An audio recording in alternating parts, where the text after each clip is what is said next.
we're headed to the mesas of northeastern Arizona, where the Hopi Indian tribe has lived for at least 1,000 years.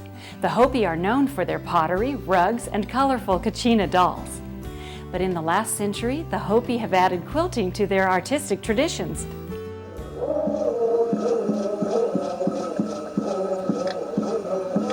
The Arizona landscape can be as harsh as it is wondrous.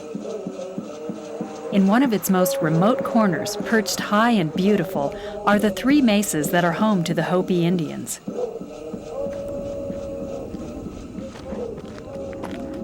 Quilter and historian Carolyn Obegi Davis was working at the reservation when something unexpected caught her attention. I went up to the mesas because I was an anthropologist working on a project, but I saw quilts everywhere. Babies were wrapped in quilts, there were quilts on porches, and at dances people have quilts spread out on the rooftops and they're sitting on quilts. So I saw quilts everywhere. Davis assumed at first that the Hopis had just learned to quilt. She was fascinated to find out that, in fact, the tradition was many generations old. Hopi quilter Karen Tootsie was inspired by her late grandmother.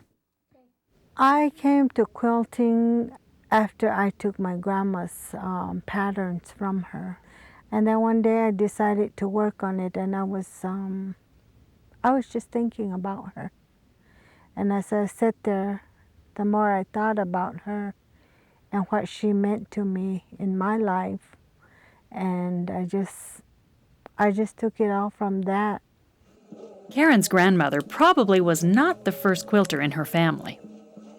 That's because the craft actually came to the mesas in the late 1800s with the arrival of Christian missionaries. They would have quilting bees, and they would have the people come to the churches. They would give them small bits of cloth, and then while the women were quilting, then they would read Bible stories. And that was one very effective way that the missionaries felt that they would get converts to Christianity. But the quilts proved more popular than the religion. Most Hopis have retained their own deeply held spiritual beliefs, something that's evident in the Hopi imagery sewn and sometimes painted onto traditional American patterns. Quilts are often given as gifts. They're also sold, an important source of income on the isolated reservation where jobs are scarce and craft making is one of the few ways to make money. The Hopis are best known for their stunning handwork in baskets and pottery. Now their quilters are being recognized, and they often incorporate familiar weaving and pottery designs into their work. Quilting bees are still an important weekly and even daily activity. Karen Tootsie teaches quilting to several generations of her family. We share different patterns. We share our times of laughter, hardships that each one goes through. And I got my mom and her sisters to be together.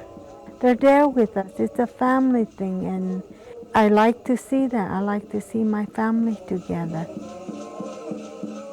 And so, there is the promise that this unique blend of traditions, Anglo and Hopi, will continue to pass from one generation to the next, no longer an invisible art in this stark and stunning land. Hopi quilts are an important part of many special ceremonies like baby namings and weddings.